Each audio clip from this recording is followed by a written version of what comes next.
Now as the sun begins to sink even farther in the west, man and his little tribe goes to the water hole and confronts another group of primitive man, all in the form of the ape. And there's a confrontation. But you notice that no one was injured or killed. There was a lot of waving of arms, jumping up and down, grunting and screaming and screeching, until the group that was at the watering hole and had already quenched their thirst moved away. And then the new group moved in. And then they scurried into the womb, signified by the cave. And there was more symbology there, as they all sat in the darkness with their eyes open in fear. And one of the female apes held a child to her breast. And you were seeing man in the transformation from ape to human. Primitive man evolving to the point where he could think.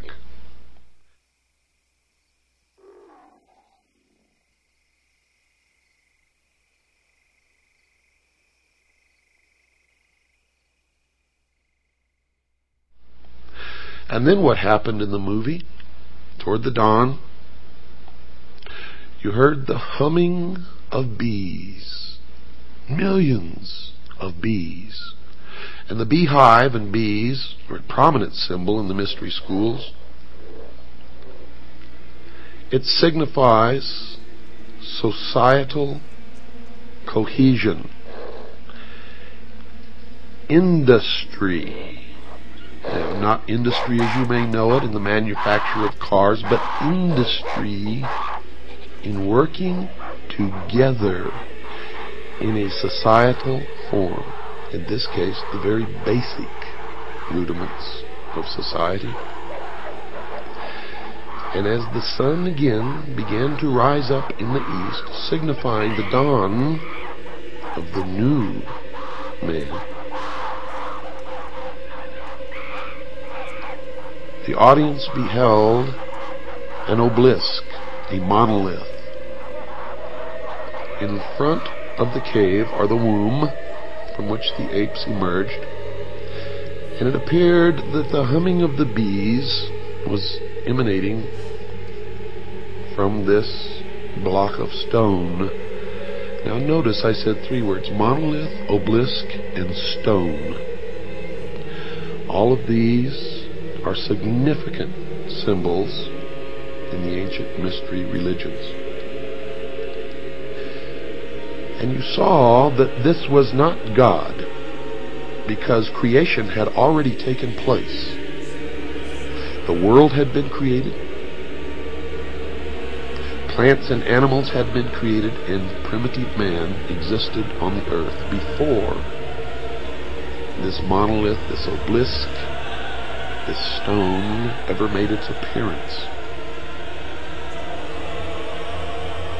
It is also known as the stone that you saw earlier, the generative force, or the penis.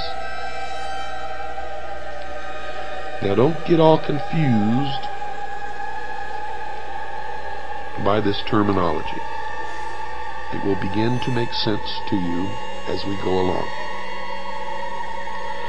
It took me many years of study to understand what I am now imparting to you.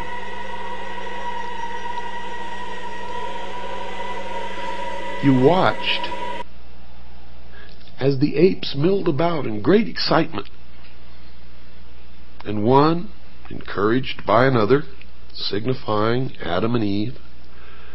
The one encouraging was the symbol of Eve. The one being encouraged was Adam.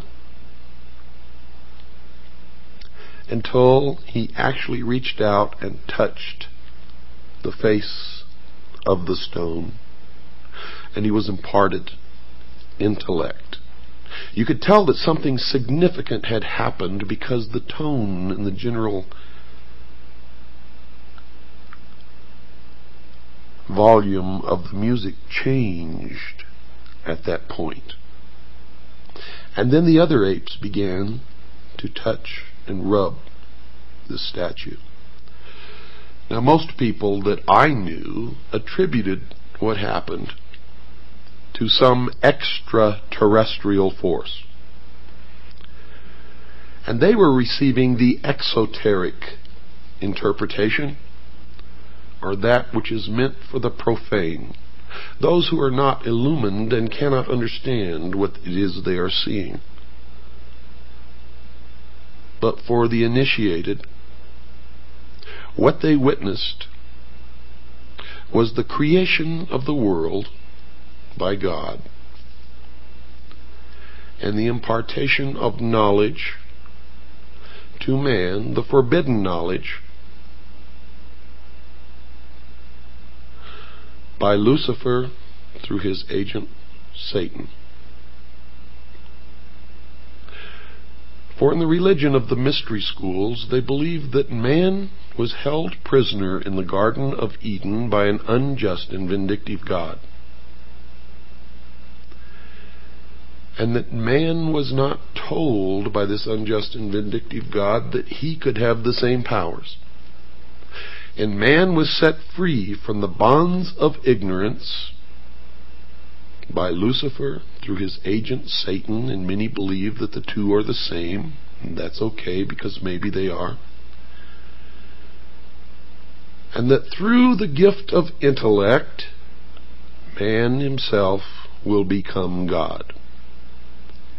Now, for those of you who understand what I am imparting to you now, you may not even have to listen any farther, for it explains everything that has ever happened in the history of man, and everything that is happening now, and all that is to happen in the future.